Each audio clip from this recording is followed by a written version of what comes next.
지금부터 4차 산업혁명 시대 생산적 금융과 일자리 창출을 주제로 한 2018 미래경제 포럼을 시작하겠습니다. 안녕하십니까. 오늘 포럼 사회를 맡은 쿠키뉴스 아나운서 원미연입니다. 반갑습니다.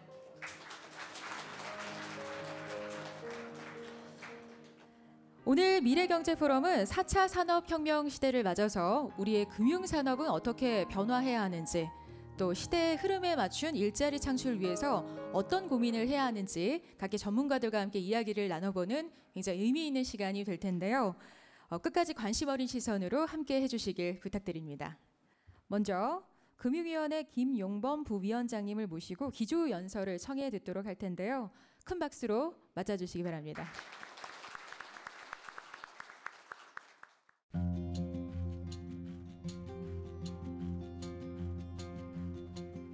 여러분 안녕하십니까. 금융위원회 부위원장 김용범입니다. 모든 것이 초연결되고 초지능화되는 4차 산업혁명 시대를 맞아 금융산업은 그 어떤 산업보다도 기회와 위기를 동시에 경험하고 있습니다. 또한 이러한 4차 산업혁명의 파고 속에서 금융은 어떠한 역할을 해야 되는지에 대한 고민도 깊어지고 있습니다. 오늘 포럼을 통해 4차 산업혁명이 금융산업에 미칠 영향을 심도 있게 논의하고 생산적 금융과 일자리 창출을 위한 다양한 정책 대안이 제시되기를 기대합니다. 여러분, 1차, 2차, 3차 산업혁명이 무엇이었는지는 그 결과를 통해서 나중에 정의가 되었습니다. 현재 우리가 직면하고 있는 4차 산업혁명의 무궁무진한 가능성과 파급 효과도 지금 현재 모두 파악하고 예측하기는 어렵습니다. 다만 과거의 기술 혁신이 우리 금융산업에 미친 영향을 되돌아보면 저는 4차 산업혁명과 금융산업의 관계를 크게 두 가지 측면에서 파악할 수 있다고 생각합니다. 먼저 금융산업의 외연이 획기적으로 변화할 것입니다. 현대 금융산업의 발전은 언제나 IT 기술 혁명과 그 궤를 같이 해왔습니다. 예전에는 은행 창구에 직접 찾아가야만 계좌 개설이나 이체가 가능했었고 수작업으로 증권 거래를 처리했었습니다. 지금은 시중은행 금융거래 중 90%가 비대면으로 이루어지고 전체 주식 거래량에서 모바일 트레이딩의 비중도 30%를 상회하고 있습니다. 크라우드 펀딩, B2P 대출, 가상통화와 같이 새로운 형태의 거래 플랫폼들은 발달하는 IT 기술이 기존의 금융산업의 경계선을 흔들고 있는 대표적인 사례들입니다. 이제는 빅데이터, 인공지능, 블록체인, 사물 인터넷과 같은 더 큰 IT 기술 혁명이 우리 금융산업의 변화를 주도하는 시대가 우리 눈앞에 펼쳐지고 있습니다. 이러한 변화는 금융소비자에게는 금융거래의 편의성을 제공하는 한편 금융회사의 생산성 증대, 비용 절감 등의 긍정적인 효과를 발생시키고 있습니다. 그러나 또 다른 측면으로는 IT 기술 혁명이 인간을 대체하여 금융산업 일자리가 큰 폭으로 감소할 것이라는 우려 섞인 전망도 심심치 않게 들려오고 있습니다.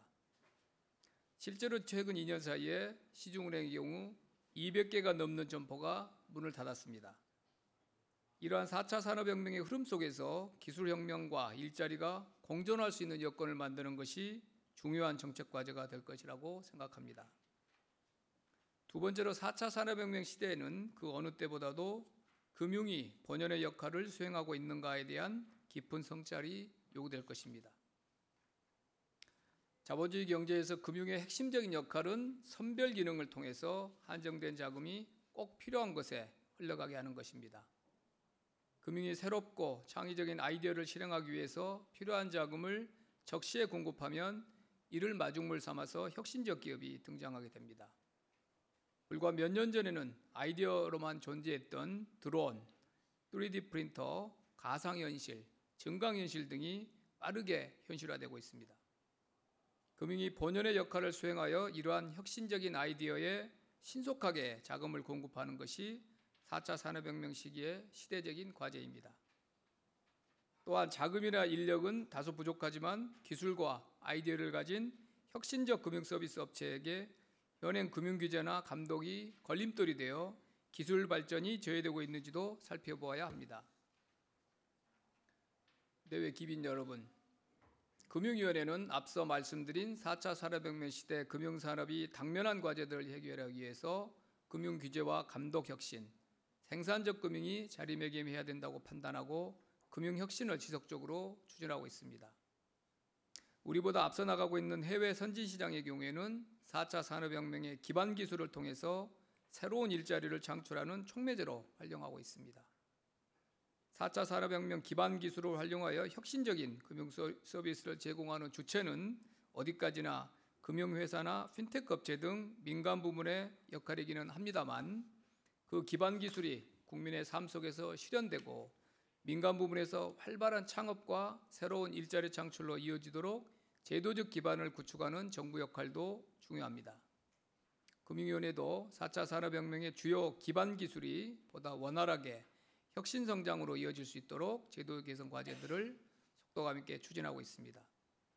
지난 3월 6일 여기 계시는 위원님들의 지원으로 금융혁신지원특별법이 발의가 되었습니다.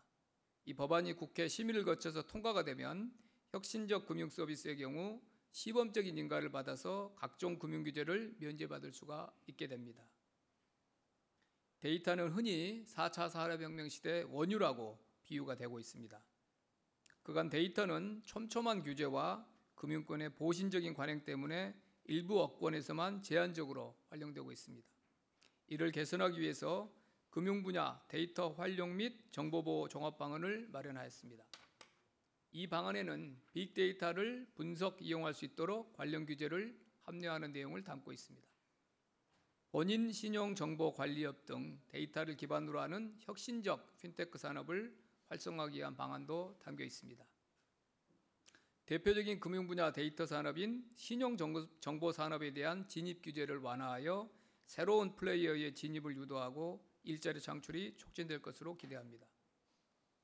며칠 전에 금융위원회가 발표한 핀테크 혁신 활성화 방안에 따라 모바일 간편 결제, 블록체인 인증 등과 같이 새로운 핀테크 서비스 출시를 위한 제도와 환경을 조성하는 한편, 핀테크 지원센터 기능을 확대 개편하여 상담 위주에서 교육, 투자, 해외 진출 지원 등을 종합적으로 지원하고 2019년까지 정책금융 2조 원을 지원하는 등 핀테크 육성을 위한 정부 지원도 강화해 나가겠습니다. 한편 이와 같은 다양한 경쟁 촉진 방안과 함께 규제 감독 측면에서 중장기적인 고민도 필요합니다. 페트로 도밍고스 교수는 그가 쓴 마스터 알고리즘이라는 책에서 인공지능이 만들어낸 결과물을 인간이 해석하지 못할 위험을 지적한 바 있습니다. 로보 어드바이저가 만들어낸 포트폴리오를 인간이 설명할 수 없다면 과연 누가 고객에게 책임을 져야 하는지, 기존의 법규 체계와 사법 절차를 통해서 가능한 것인지 제도적인 측면에서 지금부터 준비해 나가야 할 단계라고 생각합니다. 감독 측면에서도 임점 검사나 인적 제재의 중요성이 점점 줄어들고 알고리즘의 적정성과 온라인 거래에서의 투자자 보호 문제가 더 중요한 과제가 될 것입니다. 지난 연말 금융위 전 직원들은 축적의 길이라는 저서로 유명한 서울대학교 공과대학 이정동 교수님을 모시고 특강을 들었습니다. 이정동 교수님은 축적의 길에서 중국 정부가 참아주는 금융의 역할을 중시하고 있다고 설명하셨습니다. 혁신기업이 도전적인 시행착오 경험을 오래도록 축적할 수 있도록 금융이 장기적인 관점에서 기다려준다는 것입니다. 이정동 교수님은 이것을 인내심이 있는 금융이라고 표현했습니다. 물론 중국 자금중개 기능은 대부분 국책은행에 의해서 이루어지고 있어서 인내심 있는 금융이 보다 손쉬울 것입니다. 금융위원회는 금융공공기관뿐만 아니라 민간 금융회사들의 자금이 혁신기업으로 흘러들어갈 수 있도록 자본시장 혁신, 혁신기업의 자금 지원 체계 강화, 금융업의 자본규제 개편 등 금융 시스템 전반 패러다임을 생산적 금융으로 전환하기 위해서 노력하고 있습니다. 먼저 모험 자본을 공급하는 자본시장 역할이 무엇보다 중요한 만큼 코스닥 시장을 중심으로 자본시장을 계속 혁신해 나가겠습니다. 더 많은 연기금 등 기관 투자자의 참여를 위해서 코스피와 코스닥 종목을 균형 있게 반영한 코스피 코스닥 통합지수를 출시하였습니다. 코스닥 벤처펀드에는 세제 인센티브도 제공하도록 하였습니다. 두 번째로 혁신기업에 대한 자금 지원 체계를 강화하겠습니다. 우선 재정 정책 금융과 민간자금 매칭으로 조성된 10조 원 규모의 혁신 모험 펀드를 통해서 혁신 기업의 창업과 성장을 중점적으로 지원하겠습니다. 아울러서 신보, 기보 등의 보증을 20조 원 규모로 대출 자금 공급과 연계하는 보증 대출 프로그램 연계 운영 방안도 마련하겠습니다. 혁신 기업의 M&A, 사업 재편, 설비 추다 등 대규모 자금이 필요한 시점에 충분히 공급되도록 하겠습니다. 특히 이미 발표한 공공기관 연대보증 폐지 방안에 따라서 4월 2일부터는 공공기관의 연대보증을 과감히 폐지하여 두려움 없는 창업을 촉진하고 담보자산이 부족한 혁신 창업기업의 자금 조달을 지원하는 동산금융 활성화 방안도 마련하도록 하겠습니다. 또한 금융업 자본규제 개편 등을 통해서 금융회사 자금이 가계대출이 아닌 혁신적 기업으로 유도되도록 금융회사의 유인체계를 점검하도록 하겠습니다. 여러분, 1차, 2차, 3차 산업혁명을 거쳐오면서 산업혁명의 주기가 빠른 속도로 단축되고 있습니다. 전기기관이 초래한 1차 산업혁명에서 전기가 일으킨 2차 산업혁명까지는 100여 년의 시간이 걸렸습니다. 컴퓨터가 촉발한 3차 산업혁명까지는 70여 년의 시간이 필요했습니다. 오늘날 지능정보기술이 이끌어가는 4차 산업혁명에 이르기까지는 불과 40여 년이 걸렸습니다. 이러한 산업 전환의 격동기에 직면하여 그 어느 때보다도 신속하게 대응책을 고민해야 하겠습니다. 정부도 정책 대응을 추진하고 있습니다만 제도 기반을 마련하고 기술혁명의 산물을 현장에 적용하는 것은 입법을 맡고 있는 국회와 민간금융회사의 몫입니다. 오늘 참석하신 많은 전문가분들이 관심이 더욱 중요하다고 생각하고 앞으로 입법 과정 등에서 정부는 국회와 지속적으로 협조해 나가겠습니다. 감사합니다.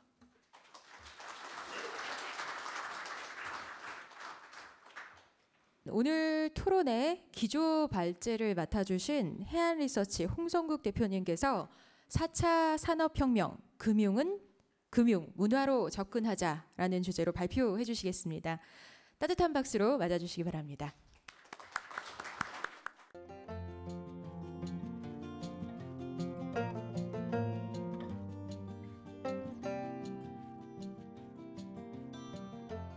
제가 한 30여 년간 증권회사를 다녔습니다. 그 과정에서 느꼈던 금융이 어떻게 돼야 될까라는 부분에 대해서 잠깐 정리를 해봤고요. 지금 정부가 추진하고 있고 세계적인 추세인 4차 산업혁명과 금융의 어떤 관계에 대해서 우리가 한번 생각을 해봐야 되겠다라고 해서 제가 오늘 이 자료를 만들었습니다. 금융을 금융으로만 우리가 계속 봐왔다라는 생각이 듭니다. 솔직히 요약 정리하면 전 세계 금융은 글로벌 IB 몇 개, 그 글로벌 IB의 소유주는 사실은 유대인들이 다 갖고 있는 거죠. 독일의 도이치뱅크도 독일 사람들이 갖고 있는 게 아니라 외국인 지분이 80%나 됩니다.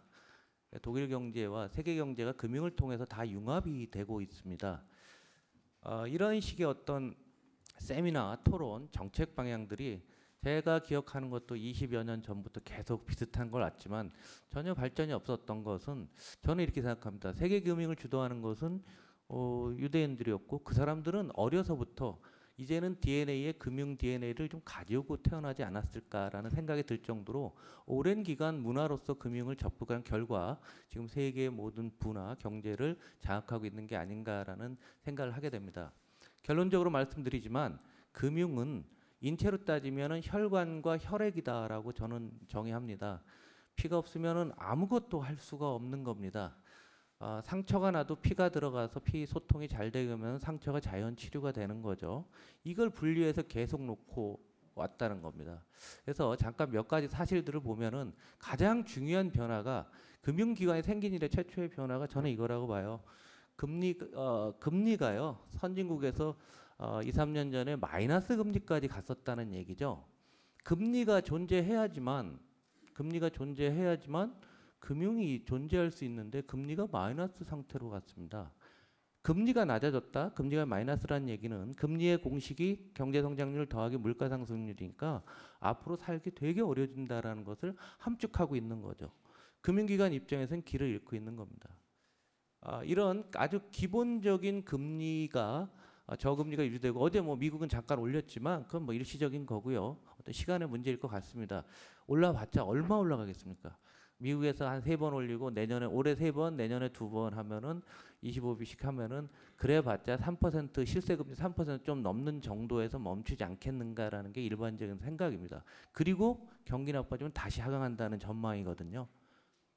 그래서 금융기관들이 서 있기 일단 굉장히 어려운 상황에 와 있고요. 지금 수도 없이 많이 듣고 앞서 말씀하신 김용범 부위원장님도 말씀하셨지만은요, 디지털화인데요. 이 금융에서 지금 저도 이제 카카오뱅크라는 걸 한번 해봤습니다. 이게 정말 좋은 게 카카오뱅크가 뭘 바꾸냐면요, 상가집 그 문상객 숫자를 줄입니다. 이체가 너무 쉽거든요. 그러니까 금융이 문화를 바꿔가는 거죠. 우리나라의 장래 문화를 바꿀 정도로 진행되고 있는데 개념 못 잡는 카드사가 2016년에 다 결제 수단 그리고 소액 대출들 이제 인터넷 뱅크라든가 뭐 페이들이 다 하고 있는데 카드사는 안 된다고 마케팅 비용 재작년에 5조 3,400원 썼어요. 여기에 글로벌 큰 4차 산업혁명을 선도하는 네트워크 기업들이 금융에 진출하고 있고요. 여기에 적응 못한 우리나라 시티뱅크 같은 데들은 또 우리나라에서 많은 외자기 은행들이 한국도 금리가 더 이상 낮으니까 할 게 없다고 떠나고 있는 거죠. 또 디지털화에 있어서는 우리나라가 그렇게 뒤처진 건 아니거든요. 그러다 보니까 이미 떠나가고 있는 그런 상황이죠. 더군다나 정말 놀라웠던 부분들은 보험 산업에서 많이도 발생하고 있는데요.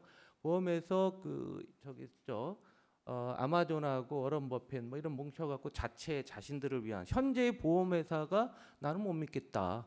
그러니까 우리끼리 정말 괜찮은 보험회사를 만들어서 직원들을 하겠다는 그런 시도가 나왔고요. 요 밑에는 우리 아파트 앞에 바로 써 있는 현수막을 찍어서 제가 온 거예요. 지금 지자체들이 금융업을 하고 있습니다. 금융일이 이제 아무나 하는 거로 되어가고 있는 거예요. 누구나 할 수 있고.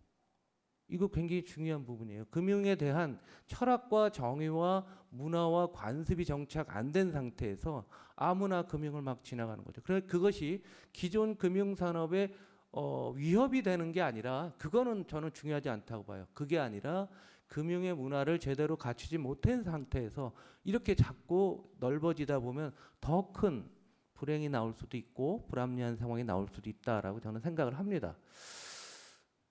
이런 상태에서 한국이 여전히 후진적인 금융 상황에 와 있는데요. 은행들 입장에서 정말 지금 어려운 게요. 슬그머니 저 검정색은 정기예금 금리고요. 빨간색은 은행이 먹는 예대 마진, 님이라고 하는 거죠. 예대 마진이 정기예금 금리보다 많아졌어요. 여러분 잘 생각을 해보시면 지금의 우리나라 은행 시스템이 유지하기 상당히 어려울 수 있다는 것 하나의 반증입니다. 보험은 말도 못하죠.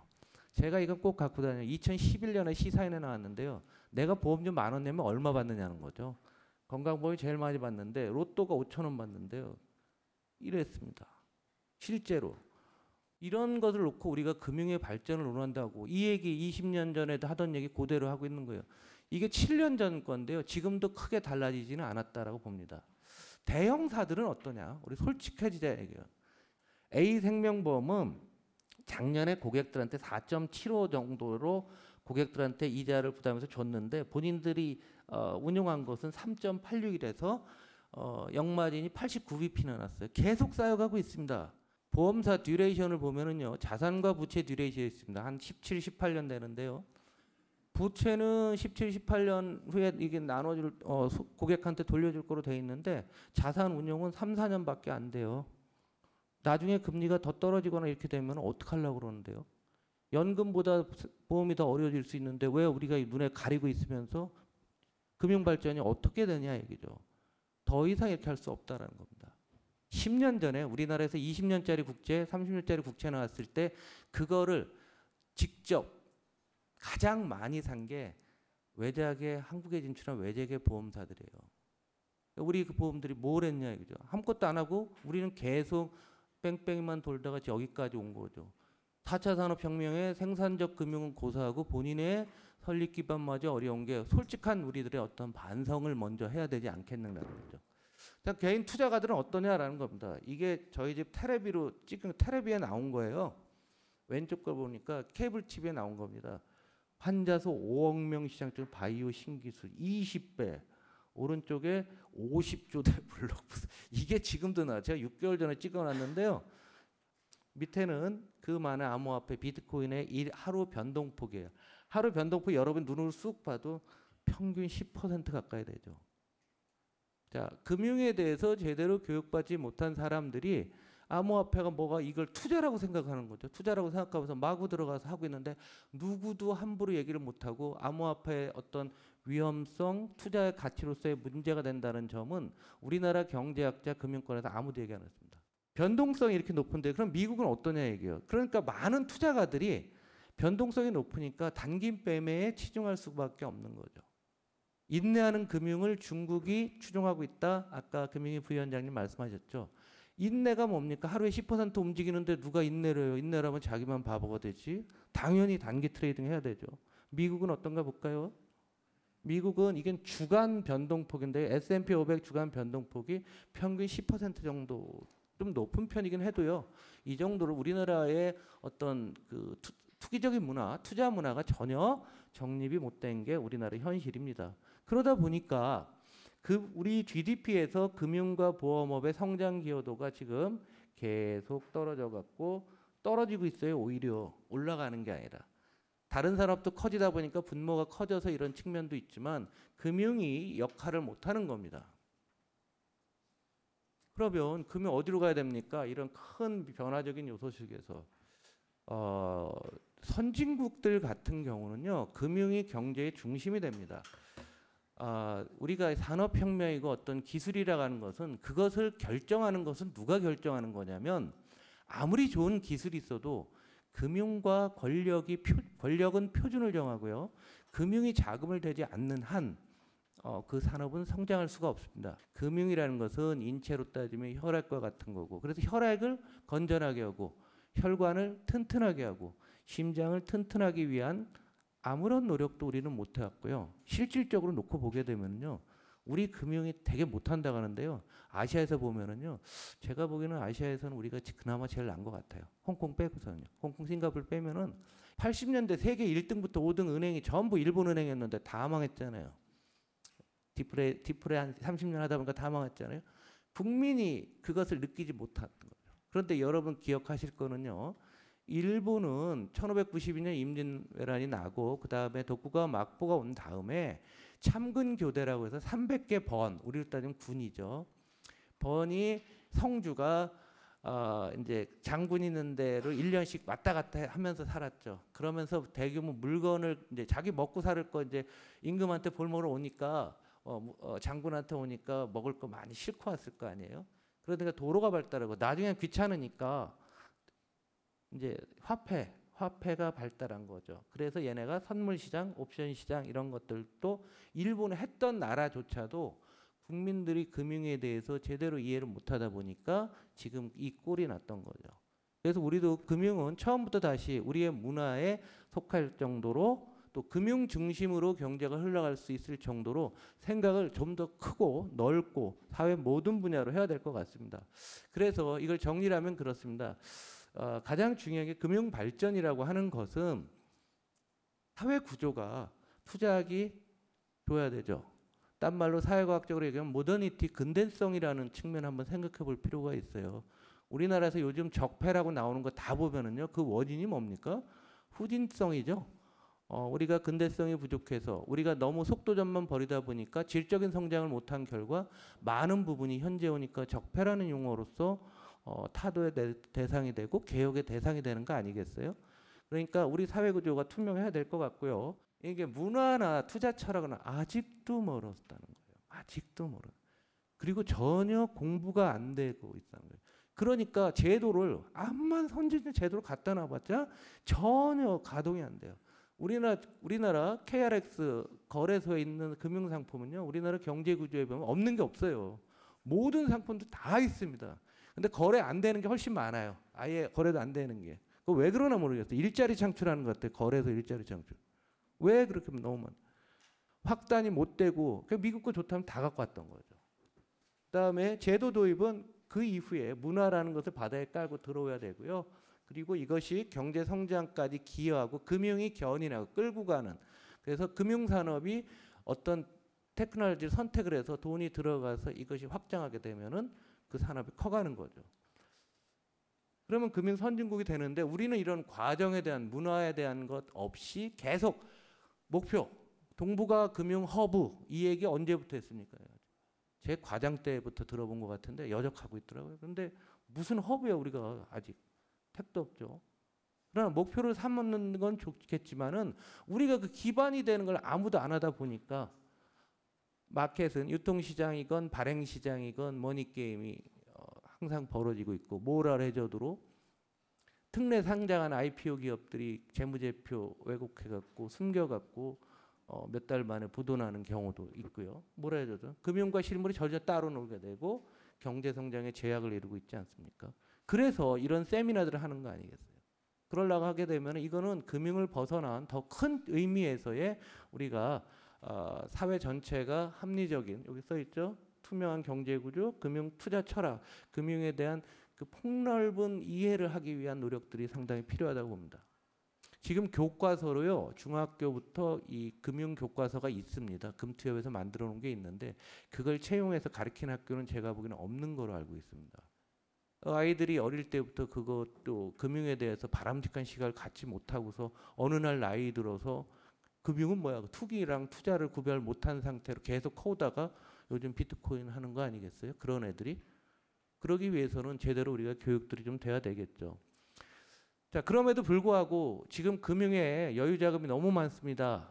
갈굼몰란 자금이 많은데 이 자금의 상당수가 우리 4차 산업혁명과 관련된 분야 그리고 기업, 경제계로 넘어오게 되면은 굉장히 좋을 텐데 좋은 사례가 위에 있는 겁니다. IMM에서 투자했던 건데요.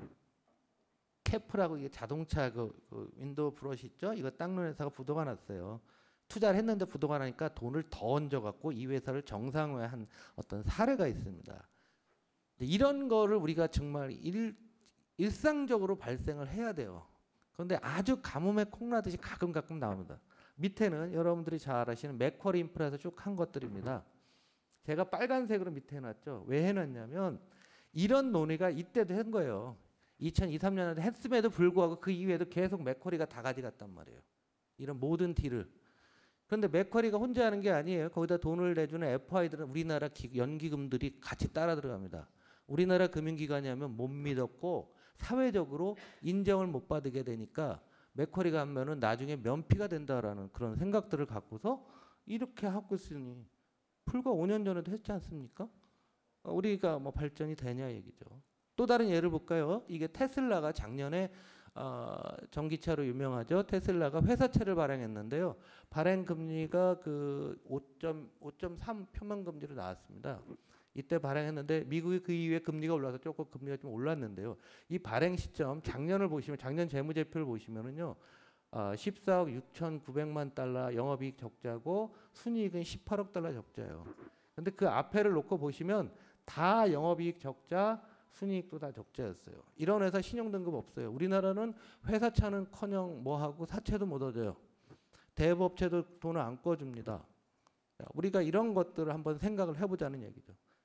그런데 지금 전망이 2019년에 이익이 난다고 하는데 미국에서는 투자들을 하거든요.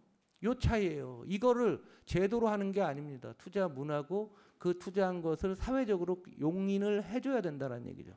우리나라에서 이런 회사에 투자했으면 그 투자 담당자는 어떻게 됐을까요? 네, 맞습니다. 잘리는 게 아니라 아니요, 집에 이제 조사받고요. 예, 저 큰 집에 가서 국립연수원에 가실 가능성이 상당히 큽니다. 이게 우리 한계예요. 그러나 앞으로는 이렇게 되면 안 된다는 거죠. 그런데 조금씩 나아지고는 있어요. 여러분 지난 1년간 가장 히트친 회사가 셀트리온이죠. 셀트리온이 어려울 때 제일 먼저 돈 넣어준 회사가 어딘지 기억나세요? KTNG입니다. 담배 회사. KTNG가 350억인가를 넣었다가 넣고 야 굉장히 고생을 했죠. 초기에 들어가서 KTNG가 아주 훌륭한 일을 한 거예요. 금융기관보다 더 훌륭한 일을 했는데 문제는 지금 셀트리온이 40만 원까지 갔는데 10년 전에 셀트리온이 2만 원 가니까 쏙 팔고 빠지고 그 팔 때 여러분이 아시는 싱가포르 투자청 테마섹이 들어와 갖고요. 어마어마하게 해서 셀트리온 지분에 지금 뭐 13%인가 갖고 있다가 지난달에 1조 원어치 팔아서 나갔죠. 왜? 자기 펀드에서 주가가 너무 올라갔고 이 펀드가 셀트리온 펀드가 된 거예요. 그러니까 비율을 줄이려고 나간 사례가 있어요. 그게 싱가포르 그게 정부기관이에요. 우리로 따지면은 뭐 KIC 같은데 아니겠어요? 우리나라 KIC에서 과연 해외 가서 이런 투자를 할 수 있을까? 우리의 목표를 그렇게 삼으면 자연스럽게 우리나라 벤처기업에도 돈들이 많이 들어온다는 얘기입니다. 실제로 보면 코스닥이 전체 시가총액의 16%인데 국민연금은 2%밖에 갖고 있지 않아요. 코스닥이. 그리고 지난해부터 코스닥 많이 올 때 다 외국인이 산 거예요. 우리나라 산 게 없습니다. 우리가 벤처캐피탈 뭐 강화하고 별소리를 다 했죠. 그런데 영미계 선진국들을 보시면은 PE, 벤처캐피탈, 엔젤 뭐 다양한 형태로 좀 돼 있는데 우리나라 보시면 PE하고 벤처캐피탈 중심으로 돼 있어요. 그나마 이 PE나 벤처캐피탈로 나와 있는 것들을 따져보면 전부 정부의 보증이 있는 회사라는 얘기죠. 그러니까 이 자생적인 벤처캐피탈 산업이 저는 아직도 그렇게 크게 활성화되려면 멀었다라고 보는데요. 실제 통계로 놓고 보게 되면 아직도 굉장히 걸음마 단계고 지금도 엊그저께 난 신문에 난 겁니다. 차기 유니콘 후보자들도 다 외국 투자가들이 투자하는 이런 상황들이 나오고 있습니다. 큰 흐름상 정책금융을 한번 놓고 보게 되면은 새로운 기업이 스타트업이라면 이런 트렌드를 가져. 그래서 정책금융을 일단은 어느 나라나 다 넣어주고 있어요. 그런 다음에 정부가 보증을 하고 이게 자본시장으로 넘어오야 되는데 이거는 실패하면 여기서 가는 거죠. 이 중간 단계에서 우리는 20년째 정체하고 있는 겁니다. 자본시장으로 못 나오는 거. 이게 우리나라 금융의 본질이다라고 보시면 될 것 같습니다. 이건 재밌는 건데요. 우버가 처음 나왔을 때 3년 전에 모 언론사요. 2015년 4월 딱 3년 전에요. 이런 문제가 있다는 거예요. 우버 갖고 모든 나라도 문제가 있어서 법 개정하려고 고생을 많이 할 거다라는 이런 기사였죠. 그런데 다른 여기 나와 있는 이 나라들은 전부 규정을 개정했는데 한국은 전혀 손댄 게 없죠. 이게 왜 그러냐면 이게 금융의 문제가 아니라 이제는 여객 자동차 운수 사업법을 개정을 먼저 해야 되는 거죠. 우리 개인 택시 운전사들 이런 분들이 이게 노동과 관련되니까요. 우리는 여기 논의까지도 진행이 못 되다 보니까 전혀 안 되고 있는데 이게 금융의 문제입니까? 우리가 아는 금융이 아니라 이제는 금융과 사회 전체가 융합해서 한번 받아들여야 된다는 얘기죠. 여기다가 이미 선진국들은 새로운 규제로 가죠. 너무 얘들이 커지니까 규제까지 우리 눈앞에 와 있다라고 말씀드리겠습니다. 그런데 조금은 뭐 그런 대로 괜찮게 개선되고 있는 모습들이 보입니다. 증권사인데요. 증권사 수익 구조를 놓고 보시면 파란색이 브로커리지인데 이제 브로커리지 비율이 30% 언더로 내려왔어요. 이제는. 오히려 글로벌 IB들이 있죠. 글로벌 IB, 시틱, 뭐 다이와, 노무라, 골드만삭스보다도 브로커리지 비율이 우리가 나라가 더 낮아졌어요. 노란색이 바로 상품 및 이자인데요. 상품에 여기에 해당되는 게 지금 뭐냐면 채권 투자하고 일반 벤처도 일부 있지만 유통시장의 주식, 그 다음에 대체 투자, 부동산 투자가 상당히 많은데요. 이제 우리나라 증권사들이 이 부분들이 굉장히 증가하고 있는데요. 사회가 투명해지면 분명히 증권사들이 선봉에 서서 이런 투자들, PE 투자들을 굉장히 많이 공격적으로 늘릴 준비는 돼 있으나 증권사도 내가 선두에 설 이유는 없다. 눈치를 보면서 슬금슬금 하는 게 현재의 모습입니다. 두 번째로 개인들의 입장에서 놓고 보게 되면 파란 거는 가계금융자산 증가율이고 빨간색은 보험 및 연금자산 증가율인데 우리나라가 2010년부터 이제 연금 시장이 굉장히 커지면서 투자가들도 이제는 장기 상품에 대한 투자들을 많이 하게 됐다는 거예요. 그 전에는 정기예금을 해도 3년짜리보다는 1년짜리를 넣었는데 이제는 금리가 너무 낮으니까 길게 가고 그리고 요즘 부자들이 많이 하는 부동산 대체 투자들 놓고 보면은 그게 8년짜리들이 많아요. 7, 8년짜리들이 이제 우리 개인들도 서서히 장기 투자가 하고 있기 때문에 이제 금융이 이 경제를 주도하면서 금융이 한번 끌고 갈 수 있는 사회적 기반들은 좀 잡혀가고 있다라고 볼 수 있어요. 작년에 국민은행이 KB가 이제 정리한 건데요. 강남 부재요. 여러분들도 아마 이러실 것 같은데 강남에 금융자산 10억 이상인 사람들은 시간이 지날수록 금융자산 비중은 늘고 부동산은 줄고 있습니다. 2017년 조사에도 계속 그런 트렌드가 확인이 되고 있죠. 그만큼 우리 금융의 성장 잠재력이나 가능성 굉장히 많이 있는 상태고 조금씩 개선되고 있다라고 보여집니다. 이 복잡한 자료는 뭐냐면 A증권사에서 올 상반기에 올 초에 투자 전략을 놓은 거예요. 세계 전략을. 여러분은 세계에서 주식만 사는 줄 알지만 이미 한국에서 깨어있는 투자가들 보시면은 뭐 지역별 상품별로 다 나와서요. 맨 밑에 보세요. 미국의 뭐 물류 창고에도 투자할 정도로 이런 다양한 상품들에 이제는 우리 투자가들 중에 앞선 사람은 투자하고 있어요. 그래서 금융 쪽에서는 어느 정도 준비가 됐는데 문제는 이 금융을 사회 다른 영역에서 별로 봐주지 않는다라는 거죠. 그래서 자산관리 서비스에서 또 이것도 굉장히 중요한 거예요. PB 서비스죠. 돈 많은 사람들, 금융자산이 많을수록 자산관리 서비스를 굉장히 필요로 합니다. 그리고 이런 분들을 어드바이스 해주는 이제 FC라고 하는 사람들이 저는 이 통계를 못 믿겠는데 50만이나 된다고 하더라고요. 얼마나 보험 설계사가 이렇게 많냐 얘기죠. 근데 그렇다는 거예요. 근데 이분들 교육이 지금 이것도 하나도 안 돼 있어요. 증권사는요. 제가 다니던 회사는 아침 7시 25분에 전 직원이 온라인으로 다 회의를 합니다. 1시간 동안. 7시 25분에 뭐 하실까요, 여러분들? 생각을 한번 해보시죠. 얘기죠. 그래서 오히려 이런 우리 금융 종사자들도 많은 교육들이 좀 있어야 될 것 같습니다. 결론적으로 말씀드리겠습니다. 결국은 올바른 투자 문화를 먼저 세우기 위해서 다양한 교육이라든가 그리고 다른 경제의 다른 분야, 우리 사회의 다른 분야들이 금융을 배우려는 노력들 그리고 바람직한 투자가 무엇인지 알려고 하는 노력들이 좀 있어야 될 것 같고요. 제가 지금 우리가 생산적 금융 얘기하면 항상 IB 중심으로 얘기를 하는데요. IB가 잘 되기 위해서는 유통시장이 먼저 잘 돼야 되는 겁니다.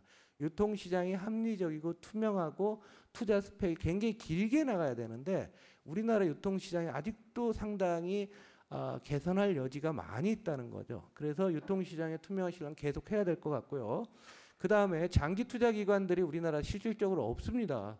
이제 국민연금이 나와서 그런데요. 이제 생보사라든가 또 각종 연기금들이 장기적으로 투자를 할 수 있는 기반들을 이제는 좀 더 많이 만들어야 되고요. 아직도 정부라든가 아니면은 일부 사학 기금들 보면은 주식 투자 못하는 연기금들이 꽤 많이 있어요.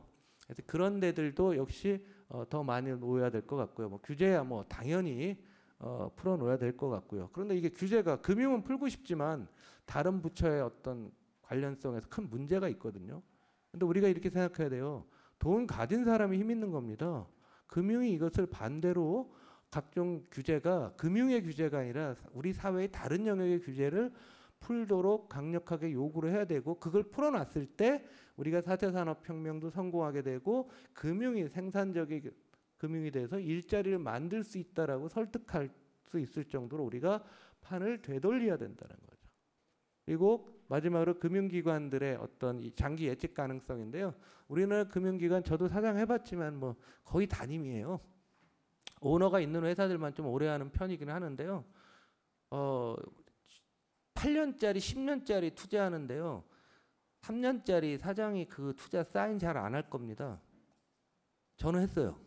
근데 여러분 한번 생각을 해보시면은 이런 부분에 대해서 사회적으로도 금융기관에서 잘하는 열심히 하는 또 금융기관들은 멀리 그분들의 스펙을 좀 임기도 길게 가져가는 이런 것도 함께 논의가 됐으면 하는 생각입니다.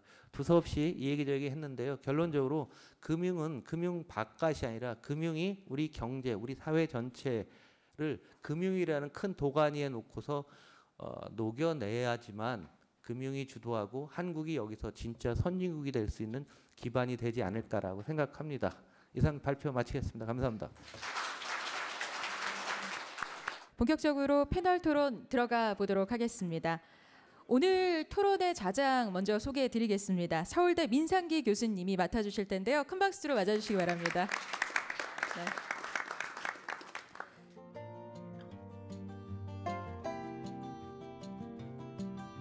네, 안녕하십니까. 여러분들 최근에 제일 많이 듣는 얘기가 4차 산업혁명이라는 단어입니다. 그래서 보통 회의할 때 4차 하면 1차, 2차, 3차가 뭐냐? 그래서 시간 보내는데 전 세계에서 4차 산업혁명이라는 단어를 제일 많이 쓰는 나라가 한국입니다. 다른 나라에서는 이 단어를 그렇게 쓰지 않습니다. 여러분들 아시다시피 4차 산업혁명이라는 단어는 2016년 다보스에서 수합이 그 말을 썼고 그 비슷한 시기에 독일이 인더스트리 4.0 그래서 4차가 이제 안착이 됐는데 이게 금융에서 이 얘기를 하면은 금융에서의 소위 말하는 이 기술의 변화에 따른 산업의 변화 이것은 사실은 16년부터 시작하는 게 아니라 2000년부터 시작입니다. 인터넷 뱅킹, 핀테크 이것이 우리하고 같이 있는 것이 벌써 20년 됐는데 20년 동안 우리가 사실 큰 발전을 못하고 있다. 그래서 마치도 4차 혁명이 지금 앞으로 올 테니까 우리가 잘합시다. 이런 것도 중요하지만은 어떻게 우리가 20년을 제가 허비를 했고 뭐를 해야지 지금이라도 늦지 않게 이것을 하느냐 하는 토론이 좀 더 절실한 것. 오늘 네 분의 좋은 우리 토론자들이 계십니다. 토론하시는 분은 대개 7분에서 10분 정도의 시간을 가지고 산업혁명, 특히 문화 또는 산업혁명이 지난 20년간 우리가 성공하지 못했던 것이 어떻게 하면은 앞으로 생산적인데 금융이 가고 일자리 창출에 도움이 되고 국가 경제에 도움이 될 것인가 하는데 말씀을 듣기로 하겠습니다. 제일 먼저는 4차 산업혁명 문화라는 제목으로 국회 입법조사처 조사관님으로 계시는 원종현 조사관님께 예, 감사합니다. 원종현입니다. 정말 지금까지 사실 작년 올해 아마 이 4차 산업혁명 핀테크 관련해서 세미나가 되게 많았었고요. 거기도 이제 저도 상당히 참석했는데 오늘 같은 사이다 발언과 이렇게 속 시원한 발언을 정말 듣기는 처음인 것 같습니다. 좀 더 솔직하게 말씀드리면 앞에 기조연설까지만 해도 솔직히 좀 뭐라 그럴까 데자뷰 현상이 좀 심했었습니다. 이게 금융위원회에서 아니면 금융정책당국 아니면 기재부 정부에서 했던 말이 한 10년 전 제가 지금 입법조사 준 지 8년 됐는데요. 8년 전에 하셨던 말씀하고 지금하고 앞에 있는 단어 몇 개만 빼놓고서 계속 뭐 금융 지원, 중소기업에 대한 지원이라던가 혁신금융 뭐 그 얘기가 너무너무 많이 8년 전에 했던 말을 어때 그대로 쓰시나 싶어가지고 사실 좀 걱정을 했었거든요. 근데 정말 이렇게 사이다 발언을 딱 하시니까 진짜 제가 말씀드리고 싶거나 평소에 생각했던 걸 너무나도 잘 표현해 주신 것 같다는 생각을 먼저 드리겠습니다. 문제는 방금 말씀하신 것과 정말 전적으로 동감하는 게 이제 금융이라는 것이 테크닉의 문제가 아니라 문화의 문제라는 것에 대해서 저는 전적으로 동감합니다. 그럼에도 불구하고 저는 이제 뭐 여기다 많이 적었습니다만 이제 제 느낌적으로만 먼저 말씀드리면은 그럼에도 불구하고 우리 자체가 아직까지 금융이라는 것 아니면 좀 더 말해서 핀테크라는 것 아니면 4차 기술이라는 것에 대해서 오히려 거꾸로 환상을 너무 많이 갖지 않을까라는 것입니다. 일종의 뭐 그걸 좀 나쁜 말로 표현하면 우리 열등감이라는 표현까지도 저는 친구들한테 종종 합니다. 금융이라는 것이 아주 똑똑한 사람들이 모여서 아주 첨단 숫자와 첨단 금융 아니면 첨단 IT의 기술로 무장하고 외래어를 잘 알아듣지는 못하는 영어로 막 뭐 떠들어대면서 금리 수학을 써간 고급 수학을 뭐 거의 미적분 이상한 미적분까지 써가는 고급 수학을 쓰면서 하시는 분들의 말씀이니까 저건 맞을 거야라는 것에 대한 환상과 그러다 보니까 거기에 대해서 은연중에 빠지게 되는 일종의 그 레몬과 실제를 구분하지 못하는 그 금융 소비자의 문제 역시 사실은 무시할 수 없는 문제라고 생각하고 있습니다. 요 최근에 지금 가상 통화가 그렇게 지금 문제가 됐었고 뭐 지금 이렇게 붐이 생기고 물리는 것에 있어서의 저는 많은 이유가 이것은 뭔가 첨단 기술인 거야. 이 기술이 뭔지는 내가 알아듣지는 못하지만 신문지상이라던가 화이트페이퍼를 보니까 대단히 좋은 말과 막 영어로 잘 적혀 있어. 그럼으로써 나는 이것을 받아들일 거야라는 식의 우리가 약간 준비되지 못한 부분과 함께 여전히 금융은 뭔가 우리의 세계와 좀 떠난 아주 위에서의 하이테크의 아주 멋진 빌딩에서 이루어지고 있다라는 생각이 자꾸 지금 사람들을 누르다 보니까 오히려 저는 걱정이 되는 것이 현재 우리의 금융에 대한 환상이 자꾸 이렇게 생길수록 레몬에 대한 문제를 우리가 어떻게 걸러낼 수 있을까에 대한 정부의 능력이 있느냐가 사실은 저는 제일 첫 번째 관건이 된다고 생각합니다. 지금까지 사실 정부는 금융을 지금까지 솔직히 말해서 금융이 규제 산업이라고 말할 정도로 정부가 금융을 통제해 왔었고 그 통제에 금융기관들은 잘 따라왔었습니다. 그리고 사실 그렇게 잘 따라온 덕분에 아마 박정희 시대 이후 계속적인 경제 발전에 있어서 금융이 역할을 못했다고 저는 생각하지 않습니다. 비록 그 금융 산업 자체의 경쟁력이 어떨지 모르겠지만 우리나라 경제 발전에 있어서의 지원적 정책 금융으로서의 금융적인 역할은 매우 컸었다고 생각하고 그건 성공적이었다고 생각을 갖고 있습니다. 문제는 그 성공의 신화가 아직까지도 정부 각 부처들이 가지고 있고 정부 부처들이 그 성공의 신화에 맞춰서 금융산업도 정부의 말에 따라서 통제될 수 있을 것이다라는 생각 속에서 지금 움직이고 있고 그러다 보니까 여러 가지 각종 규제들 하다못해 P2P만 해도 크라우드만 해도 아니면은 뭐 공인인증서 문제라던가 여러 가지 나오는 핀테크의 각종 사건, 각종 모든 상황들에 있어서 항상 걸림돌이 되는 것은 정부보다 앞장서기 때문에 생기는 걸림돌이지 않았을까라고 생각을 지금 가지고 있는 것입니다. 왜냐하면 정부는 아직 이런 것을 허가해 준 적이 없는데 너희들이 왜 함부로 마음대로 해? 라는 일종의 문화적 사고들. 사실 그렇기 때문에 전 문화적 관점에서 금융을 본다면 이제는 이것은 금융 소비자적인 측면과 이것을 관제하는 관에서의 측면이 두 집단들의 문화적 변혁이 생기지 않는 한 사실 금융산업 자체로서만 잘 될 것이야라고 믿기에는 너무나도 많은 한계가 지금 있을 것이다라는 것을 좀 생각하게 됩니다. 사실 현실적으로 봤을 때 우리나라 벤처 투자 아니면 신기술, 스타트업, 금융에 있어서의 금융 자금 조달이 어렵지 않습니다. 어떻게 보면은 많은 부분에 있어서 벤처 투자, 뭐 엔젤 투자를 통해서 사실은 자금들이 매우 많이 넘쳐나는 것으로 알고 있습니다. 단지 그 넘쳐나고 있는 투자들이 정작 필요한 사람들한테 못 가고 오히려 관에 어떻게 보면은 소위 그 뭐라 그럴까요? 요건이죠. 요건을 형식적으로 물리적으로 갖춘 기업들 아니면 갖춘 스타트업들로만 몰리게 되니까 그쪽 관련 브로커들만 자꾸 생기게 되고 그러다 보니까 오히려 부실한 기업들이 그런 것만 더 잘함으로써 지금 레몬으로서의 발전이 자꾸 이렇게 레몬을 초이스하게 되는 유인들을 많이 만들어 내고 있고요. 또 많은 산업에서 보면은 그냥 말만 잘해가지고서 있으면 이것은 나는 레몬임에도 불구하고 그냥 매우 좋은 게 훌륭한데? 라는 것에 대한 그런 착각들이 너무 많이 생겼던 것 같습니다. 그러다 보니까 저는 이 금융의 문화에 있어서 규제를 풀어야 된다 말아야 된다라는 얘기를 할 때 제일 걱정되는 게 그겁니다. 금융에 대한 환상을 갖고 있는 금융 소비자 입장에서 함부로 우리가 네거티브 규제라는 얘기를 많이 하게 되는데요. 금융 분야가 제일 큽니다. 법의 모든 법들을 네거티브로 법률화시켜야 된다라는 표현들 많이 쓰는데요. 저는 이 네거티브가 법에서만 네거티브 시키면 오히려 더한 문제가 생기는 것이요. 밑에 현재 우리나라 금융의 전반적인 걸 통제하는 것은 법이 아닙니다. 법에선 다 허용하고 있거든요. 문제는 대통령령입니다.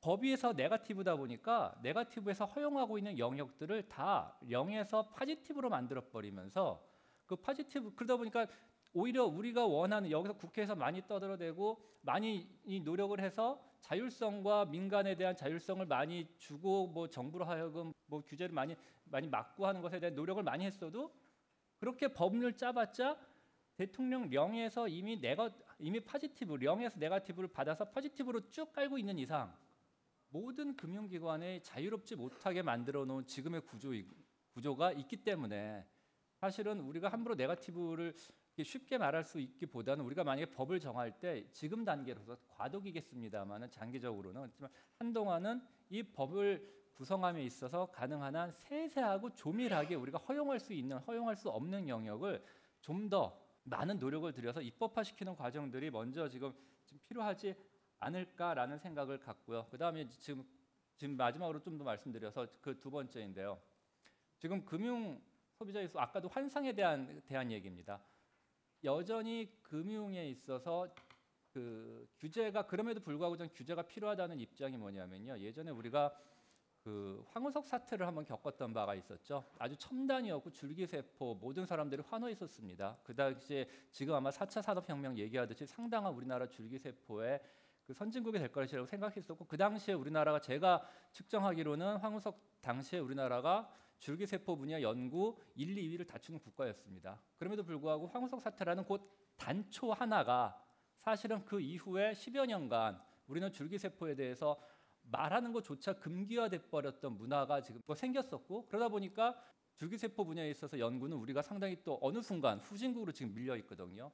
우리가 이 첨단에서 4차 산업혁명 얘기하고 첨단 금융을 얘기함에도 불구하고 이 첨단 금융 속에서 숨어져 있는 삼겨져 있는 어떤 악성적 요소 아니면 사기적 요소들을 지금 솔직히 우리가 아니면 정부가 규제나 아니면 우리 소비자 자체가 걸러내지 못한다면 이것이 만약에 어떤 커다란 사건으로 많은 사람들의 국내 피해가 생긴다면은 오히려 이러한 제2의 줄기세포 사태가 나는 것에 대해서 사실 조금 더 걱정하고 있습니다. 그래서 우리가 너무 4차 산업에 대해서 무조건 다 잘 될 것이다라는 환상보다 거기서 생기는 문제점 아니면 뭔가 한계점들을 좀 더 파악을 해야 될 부분이 있지 않을까라고 지금 생각을 좀 가지고 있고요. 그다음에 이제 마지막으로 이거는 어디나 그 4차 산업혁명 얘기할 때마다 사람들이 꼭 얘기하는 건데 네덜란드의 튤립 시장에 대한 얘기를 많이 합니다. 우리가 아마 투기에 대한 얘기를 많이 하면서 튤립 시장이 아마 지금 뭐 지금 우리나라 가상통화라던가 여러 가지의 그 벤처 투자라던가 그런 것이 튤립 시장 같은 광풍이다라는 얘기들을 많이 하십니다.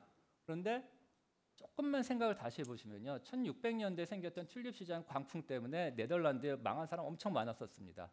그럼에도 불구하고 지금도 세계 제1의 화훼 시장, 특히 튤립 분야에서의 제1의 시장은 여전히 네덜란드입니다.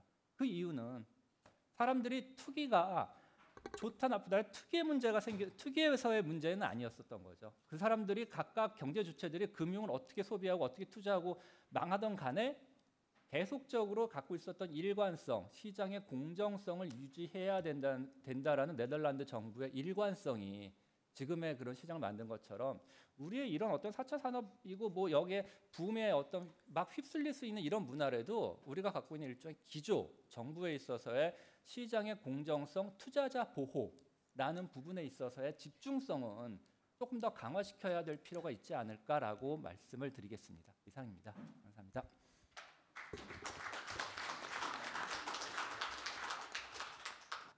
평소에 잘 못 듣는 얘기가 굉장히 도전적으로 몇 개가 있어요. 그러니까 창업 자금을 주는 것보다도 실력 없는 창업 기업들 빨리 망하게 하는 게 레몬을 빨리 걸러주는 게 더 중요한 일이다. 아주 중요하거든요.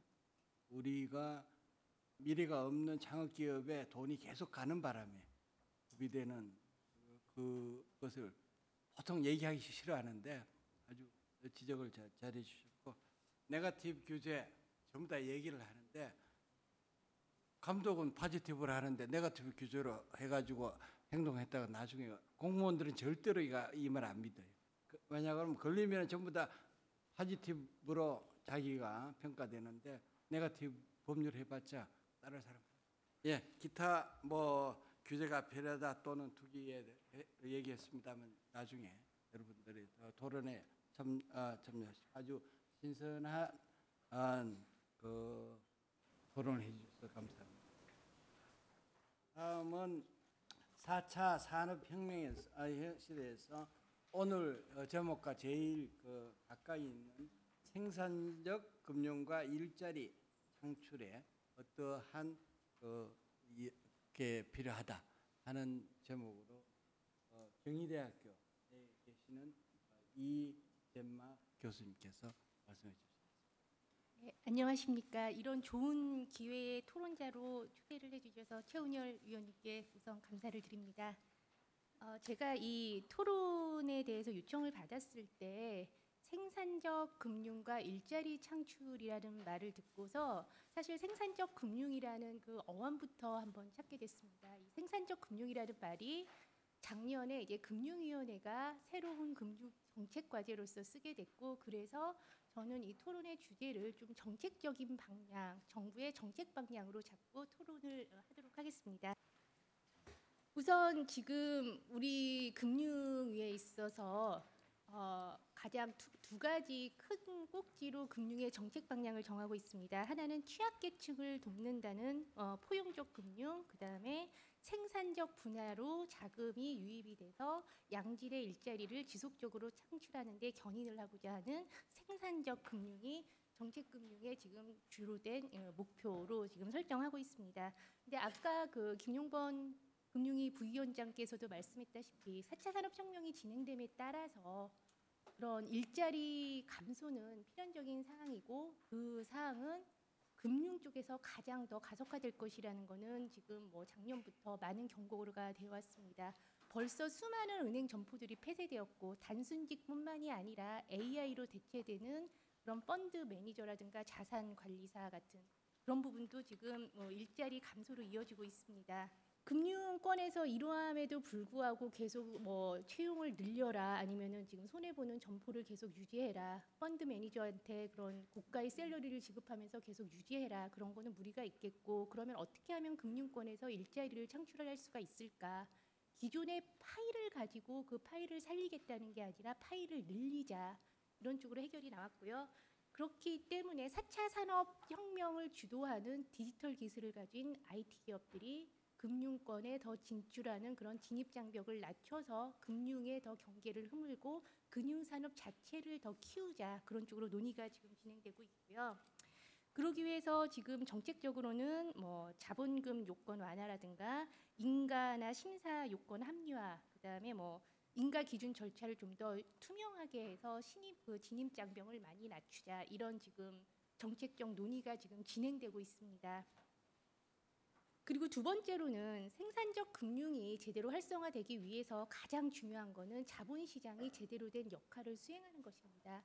우리나라가 지금 우리나라 금융은 은행 위주의 대출 시장 중심인데요. 이게 선진적으로 자본시장 중심으로 아니면 그 두 개 금융 대출과 자본시장이 밸런스를 이루게 되는 그런 쪽으로 정책 방향이 지금 이루어지고 있는데요. 예를 들어서 지금 아까 그 김용범 부위원장께서 말씀했다시피 뭐 코스닥과 코스피 통합 기술을 활용을 해서 코스닥 투자를 늘린다거나 해제 혜택을 좀 더 준다거나 아니면은 그 중소기업이 상장하는 데 있어서 상장 기업을 그 기준을 많이 완화하는 그런 코스닥 활성화 방안도 될 수가 있겠고요. 그 다음에 IPO만 너무 의존하지 말고 그 중간 단계 회수 시장을 더 확대하자. 그래서 M&A 쪽을 더 확대한다든가. 아니면은 아까 그 발제자께서 그 사모펀드의 아주 그 파저티브한 그런 예를 하나 드셨는데 이 사모펀드나 투자은행이 성장 그 금융의 성장 자본 공급체로서 제대로 된 역할을 할 수 있는 그 기회를 더 확대하자 이런 쪽으로 지금 논의가 계속 진행이 되고 있고 많은 정책적인 그 혜택과 인센티브를 지금 많이 끌어내고 있습니다. 그리고 또 한 가지 글로벌 수준의 공정한 자본시장 질서를 확립하자 이런 지금 의견이 나오고 있는데 제 개인적으로 생각할 때 자본시장 활성화하는 데 있어서 상장 기준을 낮추고 아니면 뭐 세제 혜택을 주고 이런 것보다 가장 중요한 것이 투명하고 공정한 그 자본시장을 확립하는 것이다. 금융시장의 문화랑도 연결될 수 있는 사항인데요. 그리고 세 번째는 이제 그 지금 지난 1월에 금융위에서 발표한 그 자본규제 개편한데요. 사실 내용이 굉장히 어렵습니다. 지금 우리나라에서 은행들이 대부분 뭐 부동산이나 가계에 편중돼서 지금 자금을 공급한다 이런 거를 이제 중소기업 쪽으로 기업 대출로 좀 늘리자 그런 의미에서 지금 자본규제를 개편했는데 사실 이 부분에 있어서는 많은 언론이 비판을 했듯이 예전에 은행 혁신성 평가에서 하는 것처럼 좀 인위적인 측면이 강하다 그러고 있고 그다음에 실효성에 대해서는 아직은 좀 시간이 지나봐야 판단할 수 있을 것 같습니다. 그리고 네 번째 가장 이번 정부에 있어서 제가 생각하기는 가장 큰 변화인 것 같은데요. 지금까지 그 은행 중심의 대출 위주에서 지금 정책금융이 마중물 역할로서 지금 10조 원 혁신 모험 펀드를 지금 구성을 했는데요. 혁신 창업 펀드, 창업 기업에 투자하는 2조 원, 그다음에 그 M&A나 성장 회수 단계 그 회사에 지원하는 성장 지원 펀드 8조 원을 지금 구성을 했습니다. 이게 지금 규모가 10조 원이라고 하면은 참 감이 잘 안 오실 수도 있겠는데 지금 모태펀드가 지금까지 작년 8월 기준으로 해서 누적 모태펀드 투자 전체 금액이 3.4조 원입니다. 이런 걸로 봤을 때 굉장히 큰 규모의 대형 펀드를 지금 조성하는 것이고요. 그다음에 기존 그런 모태펀드에 비해서 몇 가지 지금 좀 개선된 내용이 있는데요. 운용펀드 규모가 대형화된 것뿐만이 아니라 그 장기 투자로서 지금까지 한 몇 년 전까지만 해도 펀드를 구성하면 그 펀드 존속 기간이 5년 미만이었습니다. 그러다가 최근에 한 7, 8년으로 많이 연장이 됐는데요. 이번에는 뭐 미국 경우와 같이 한 10년으로 장기 그 펀드 존속 기간을 마련하고 그다음에 보수 체계 보통 벤처 캐피털리스트들이 이런 펀드레이징을 해서 그 GP가 되고 나면 운용 보수와 성과 보수가 있습니다. 운용 보수가 보통 한 2에서 3%그 정도 되는데요. 예를 들어서 100조 원을 만약에 펀드레이징을 하면은 그 벤처 캐피털리스트가 아무것도 하지 않아도 2조 원에 100억을 하게 되면 한 2억 원이 연 떨어지게 되는 거죠. 그래서 그 모럴 해저드 프로블럼으로 지목이 되고 있는데 벤처 캐피털리스트들이 정말로 좋은 기업을 발굴하고 제대로 된 투자를 한다기보단 성과 이 운용 보수에 만족하는 경향이 있다. 이러한 문제를 해결하기 위해서 운용 보수를 줄이고 그 대신 성과 보수를 좀 더 늘리는 방향으로 개편을 하고 있고요. 그다음에 민간 전문가 중심의 운용 체계와 그다음에 투명성과 연계성을 강화한다. 그런 꼭지를 두고 있습니다. 그리고 또 민간 보통 이게 다 정부 자금만 들어가는 게 아니라 보통 창업펀드에는 조성이 한 5, 60% 정부 자금이 들어가고 성장 지원 펀드에는 한 3, 40% 나머지는 벤처 캐피털리스트들이 민간 자금에서 펀드레이징을 해야 되는데 민간의 참여를 돕기 위해서 우선 손실이 발생했을 경우는 후순위로 처음에 재정에서 먼저 이제 덜어내고 그다음 후순위로 손실을 감당하게 하고 그다음에 초과 수익에 있어서는 한 20% 정도의 그 먼저 할당하는 그런 인센티브를 마련했고요. 그다음에 우리나라 벤처 캐피털 그 투자 유형을 보면 대부분 그 우선주 전환 사채라든가 우선주 비중이 월등히 높습니다. 즉 대출하고 그렇게 큰 차이가 없죠. 이런 것을 감안하기 위해서 보통주 투자 비율을 아주 확대했고요. 그다음에 그 모태 펀드나 다른 펀드에 비해서 가장 큰 차이점이 이번 펀드에 있어서는 이 혁신 펀드에 투자를 받은 기업을 대상으로 대출 프로그램과 연계를 시키는 겁니다. 그 20조 원의 투자를 받은 기업에 대해서 나중에 뭐 M&A라든가 투자 자금이 필요할 때는 이 정책금융의 혜택으로 20조 원 내에서 이제 대출 프로그램을 연결시키는 겁니다. 만약에 이 지금 프로그램이 잘 됐을 때는 굉장히 그 벤처 자금이 확실히 늘어날 수가 있고 그 다음에 사실 말씀드렸듯이 지금 문화가 중요합니다. 우리나라에 지금 창투사가 한 120개 정도 되는데요. 성숙된 그런 창투사의 비율이 굉장히 낮습니다. 상위 10개 그 벤처 캐피털리스트들이 전체 투자의 30%가 넘는 지금 그 투자 비율을 보이고 있습니다. 하지만 자본시장으로 투자가 제대로 너무 선순환되기 위해서는 벤처 캐피털리스트들이 양성이 필요하고 그러기 위해서는 이렇게 정부에서 대규모 펀드로 그 벤처 캐피털리스트를 양성하는데 도움이 돼야 될 것 같습니다. 그리고 뭐 중복 지원 지금 정책자금 브로커라는 말이 나올 정도로 지금 사방에서 이런 지원 프로그램이 나고 있는데요. 정작 그 회사들은 어떤 지원을 받을 수 있는지 잘 모르고 있습니다. 그리고 겹치는 부분도 많고요. 이러한 그 중복을 제거하고 그다음에 창업 지원 강화를 위해서 지금 뭐 재기 지원 패키지 이런 거를 지금 하고 있는데요. OECD 조사 결과 창업 저해 요인 우리나라 창업 조해인 1순위로 뽑는 게 그 실패에 대한 두려움입니다. 이런 재기 지원 패키지를 마련하고 있고 그다음에 작년 그 창조금융의 가장 핵심이 기술금융이었는데요. 기술금융은 기술평가, 신용평가의 가중평균이기 때문에 창업금 그 기업들은 신용평가가 신용 등급이 없기 때문에 사실 기술금융의 혜택을 받지 못하고 있습니다. 이러한 기술금융 체계를 개편하는 게 시급하고요. 그다음에 마지막으로 제가 한 몇 년 전부터 줄기차게 얘기하는 내용 중이기도 한데 그 IP 금융이 아직 활성화돼야 된다 하면서도 제대로 활성화되고 있지 않습니다. 뭐 기술금융이나 벤처 투자도 IP 금융의 한 부분이기는 한데 제가 말하는 거는 IP 펀드 활성화가 지금 되고 있지 않고 있고요. 그 MP라고 특허관리회사 혹은 뭐 특허괴물이라고 하는데 특허 침해했을 때 소송으로서 수익을 얻는 그런 회사를 말을 합니다. 우리가 볼 때는 보통 애플하고 삼성의 그 특허 소송을 들 수가 있겠는데 흔히 보면 이런 특허 소송 같은 게 대기업만에 해당되는 사항이다 그렇게 보고 있는데 사실 이 특허 소송에 있어서 가장 손해를 받는 거는 우리 중소기업입니다. 그러니까 해외에 특허 관리 회사가 지금 수백 개가 존재하고 계속 이렇게 내려다보고 있습니다. 그러는데 그 중소기업이 특허를 냈을 때 벌써 비슷하고 이게 침해가 된다는 걸 알고 있으면서 그때 공격을 하는 게 아니라 중소기업이 이제 매출이 늘고 수출을 하기 시작해서 한참 이제 이익이 나기 시작하면 그때 소송을 합니다. 그렇게 되면 중소기업들은 지금까지 노력했던 게 다 허사가 되는 그런 방향이죠. 우리 2009년하고 2010년에 IP큐브 파트너스하고 그다음에 인터렉추얼 디스커버리라는 그런 MP가 우리나라도 설립이 됐는데 거의 지금 무용지물이고요. 왜 그럼 IP 펀드가 제대로 운영이 되고 있지 않느냐 제가 생각을 해봤더니 IP 펀드가 제대로 운영되기 위해서는 IP에 대해서 알아야 하기 때문에 특허청, 그다음에 벤처 캐피털, 그다음에 법, 금융 이 모든 4개가 조합이 이루어져야 되는데 소관 부서가 다 다릅니다. 그러니까 부처 간 협력이 제대로 이루어지고 있지 않는 것이죠. 이런 부분을 좀 입법이라든가 그런 거를 통해서 부처 간 협업을 통해서 빨리 추진하는 게 필요하다고 봅니다. 그리고 마지막으로 제 결론은 제가 그 김동호 그 논설위원회에 하나 글을 읽다가 좋은 글이 있어서 읽고 끝내겠습니다. 파도가 계속 들이치면서 앞파도가 부서지듯 디지털 금융의 4차 산업혁명이 본격화할수록 고정불면의 지식이나 방식은 설 자리가 없다.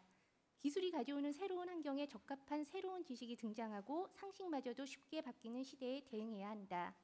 한 분야에서 전문성을 갖추면서도 언제라도 다른 분야와 협업하고 융합할 수 있는 재능이 있어야 역동적인 4차 산업혁명 시대에 적응하는 인재가 될 수 있다. 즉 생산성 금융의 핵심은 인재입니다. 모든 분야를 융합할 수 있는 인재 양성 가장 필요할 것 같습니다. 감사합니다. 지금 우리가 일반론으로 뭐 생산적 금융이라고 이제 얘기하는데 여태까지 왜 그러면 생산적 금융 쪽으로 이제 가계대출 쪽으로만 흐르고 이쪽으로 가지 않는가 하는 거에 대한 원인 분석과 거기에 따른 정책적인 금융이 앞으로 어떻게 지금 쓰여져야 된다. 또 어떤 게 지금 정부가 준비를 하고 있다는 데 대한 굉장히 실제적인 토론을 해주신 것 같습니다. 그래서 지금까지 20년은 잘 안 됐지만 앞으로는 잘 될 것 같은 그러한 생각이 듭니다. 네, 감사합니다. 다음은 인간과 기술의 공존. 갈수록 더 커지는 것 같아요. 그리고 금융의 역할. 자본시장연구원의 황세훈 연구. 네, 반갑습니다. 자본시장연구원의 황세훈입니다. 제가 뭐 이런 패널 토론 같은 거 왔을 때 가장 곤란한 상황이 지금 이제 좀 전에 발생을 했고요. 이제 이재마 교수님 이제 여러 가지 설명들을 많이 해주셨잖아요. 저희들이 이제 업계 표현을 쓰면 이제 기선 저인 방식으로 모든 설명을 다 끌고 가셨다라고 표현을 하는데 이렇게 앞에서 토론해 주시는 분이 저인 방식으로 끌고 가시면 뒤에 있는 토론자가 굉장히 당황을 하게 되거든요. 저러시면 난 어쩌라고 뭐 이제 이렇게 조금 당황을 하게 되는데 인간과 기술의 공존 그리고 금융의 역할이라고 좀 거창하게 타이틀을 달아보기는 했습니다만 사실은 이건 굉장히 이제 우리의 현실과 직결되는 문제에 관한 이야기다라는 말씀을 먼저 드리고 싶고요. 앞서 두 분의 토론자 그리고 이제 발표자께서도 여러 가지 말씀을 해주셨지만 이제 한 가지 공통된 가정을 깔고 계시는 것 같아요. 기술이 발전을 하면 인간은 계속해서 행복해질 것이다 내지는 거기에서 계속해서 일자리들이 창출될 수 있을 것이다 라는 거에 대해서 어느 정도 긍정적인 가정을 깔고 계시는 게 아닌가라는 생각은 조금 듭니다. 그렇지만 지난번 이제 세계경제 다보스 포럼이라든지 이런 데서 발표되는 내용들을 보면 기술의 발전으로 인해서 오히려 더 많은 일자리들이 사라질 가능성들이 상당히 크다라는 점에 이 점도 사실은 우리가 반드시 짚고 넘어가야 될 부분 중에 하나라는 생각은 듭니다. 물론 이 부분에 있어서 금융이 해결할 수 있는 역할은 사실상 굉장히 제한적일 수밖에 없겠죠. 이전까지는 인간이 그러니까 상품이나 혹은 서비스의 생산 활동에 있어서 굉장히 중요한 역할을 담당해 왔고요. 그리고 앞으로도 사실은 이런 역할은 상당 기간 지속될 가능성이 크다고 봐야겠죠. 그렇지만 그러니까 특히 이제 작년부터 금융에서 AI의 도입이 굉장히 확대되기 시작을 했고 로봇 어드바이저가 등장을 하기 시작을 했습니다. 그 이전까지만 해도 이런 펀드 매니저의 역할, 그러니까 판단과 관련된 부분에 있어서는 인간의 역할이 대체되기 어렵다라는 것이 지배적인 견해였는데 작년부터는 이러한 믿음이 완전히 무너지기 시작했거든요. 그러면서 과연 금융에 있어서 얼마나 인간의 역할이 오랜 기간 버틸 수 있을 것이냐에 관한 회의론들이 조금씩 대두되고 있다라는 말씀을 드려야 될 것 같고요. 따라서 금융 이외의 다른 영역은 더 말할 것도 없을 것 같거든요. 결국 좀 긴 차원에서 봤을 때는 일자리, 특히 이제 노동시장의 역할이라는 것이 무엇인가에 관련된 부분까지도 한번 고민을 해봐야 되는 것이 아니냐. 물론 금융의 역할은 요거랑은 조금 이제 약간 각도가 다르기는 합니다만 전통적인 노동시장이 그 계약 관계에 의해서 노동자와 그러니까 근로자와 그 사용자 간에 어떠한 방식으로 부를 분배할 것인가에 관련된 그런 것들이 시장의 메커니즘에 의해서 해결이 되어 왔다면 앞으로는 이제 이러한 시장 메커니즘이 정상적인 작동을 하기가 어려울 수도 있다. 거기에 관한 고민도 분명히 이 일자리 창출과 더불어서 일자리가 계속해서 창출이 된다면 물론 이러한 고민들에 대한 비중 내지는 우려는 훨씬 더 약화될 수 있겠죠. 그렇지만 이러한 고민들, 이러한 방향성에서의 고민들이 결국은 일자리 창출의 확대, 일자리를 더 많이 창출할 수 있는 방법이 무엇인가 이러한 고민들과 병행될 필요성은 어느 정도 인정이 된다라고 말씀을 드릴 수 있을 것 같습니다. 그러면 이제 금융의 역할에 대해서 조금 더 이제 범위를 좁혀 보게 되면 일자리 창출을 위해서 그럼 금융은 어떠한 역할을 할 수 있을 것인가? 결국은 일자리가 향후 창출되기 위해서는 기존의 산업에서 일자리가 창출될 가능성은 오히려 대단히 떨어진다고 평가를 해야 될 것 같고요. 일자리 창출은 결국은 이전에는 없었던 새로운 분야에서 일자리가 계속해서 창출될 가능성이 높다. 그렇게 판단을 해봐야 될 것 같아요. 그러면 이 얘기는 결국은 창업 분야, 이전에는 없었던 새로운 산업, 새로운 서비스에 대한 창업 이런 것들을 지원하는 쪽으로 이제 금융의 역할이 계속해서 변화하고 발전해 나가야 된다라는 말씀을 드리고 싶습니다. 오늘 발표 이제 주제가 그 4차 산업혁명, 이제 금융은 문화로서 접근하자라고 이제 홍성국 대표님께서 발표를 해주셨는데 저는 사실 거기에 딱 두 글자만 더 추가를 하고 싶거든요. 금융 문화로 접근하자. 문화 다음에 혁명이라는 단어가 조금 들어가야 되지 않을까라는 생각이 듭니다. 지금 문화 뭐 이러한 방식으로 접근하자라는 그 방향성 자체는 전적으로 동의를 하지만 단순히 문화로만 끝나서는 조금 부족한 느낌이 든다. 거기에 혁명이란 말을 추가를 할 때 이 혁명이 가지고 있는 의미는 조금 빨리 가자라는 의미인 거거든요. 우리가 금융과 관련된 제도, 금융과 관련된 규제 같은 것들을 뭐 개선해야 된다, 규제 완화해야 된다라는 얘기는 계속해서 해오고 있습니다. 뭐 20년 전에 하던 얘기 아직도 하고 있다라는 말씀도 해주셨지만 이런 것들의 결국은 성패는 이것들을 얼마나 빨리 해낼 수 있느냐가 아닌가 싶거든요. 응급의학계에서 이제 골든타임이라는 얘기 많이 하잖아요. 그 골든타임을 놓쳐버리면 사람은 결국은 사망에 이르게 되는 것이고요. 지금 우리가 이러한 여러 가지 논의되고 있는 다양한 금융규제 개혁들을 빠른 시간 안에 이루어내지 못한다면 결국은 우리는 그 글로벌 경쟁에서 뒤처질 수밖에 없고 금융의 역할도 점점 더 위축될 수밖에 없다라는 말씀을 조금 드리고 싶거든요. 한 가지 비근한 예로 지금 이제 우리 핀테크 얘기들 최근 들어서 굉장히 많이 하고 있는데요. 중국의 핀테크 산업들을 한번 들여다볼 필요성이 있다는 거죠. 중국 핀테크 산업이 우리나라의 핀테크 산업에 비해서 더 발전 속도가 느리느냐? 개인적으로 평가를 해보면 절대 그렇지 않다. 오히려 중국의 핀테크 산업이 우리나라의 핀테크 산업들보다 훨씬 더 빠른 속도로 발전하고 있는 게 아닌가라는 우려가 들 정도거든요. 그러면 중국에서 왜 이렇게 핀테크 산업이 빠르게 발전할 수 있느냐? 그건 당연히 규제의 공백 때문에 그런 게 아닌가라는 생각이 들거든요. 중국의 금융산업 자체가 우리나라의 금융산업보다 발전 정도가 더 느리다고 볼 수가 있습니다. 이게 근데 역설적이게도 규제의 공백이 있는 영역들이 대단히 많다는 거죠. 규제의 공백이 있으니까 오히려 자유도는 더 커지는 것이고요. 중국의 핀테크 산업이 이렇게 빠른 속도로 발전할 수 있는 오히려 토양이 되고 있다라고 평가를 해볼 수 있을 것 같거든요. 따라서 우리 규제 완화 계속해서 논의를 하고 있지만 현재의 속도는 굉장히 느려 보인다. 따라서 조금 더 혁명적인 속도로 조금 추진할 필요성이 있을 것 같다라는 말씀을 드리고 싶고요. 그리고 또 한 가지 4차 산업혁명에서는 중요한 부분이 사실 융합과 복합, 이것이 굉장히 키워드인 것 같거든요. 따라서 금융과 관련된 규제, 금융만으로는 해결되지 않는다. 절대.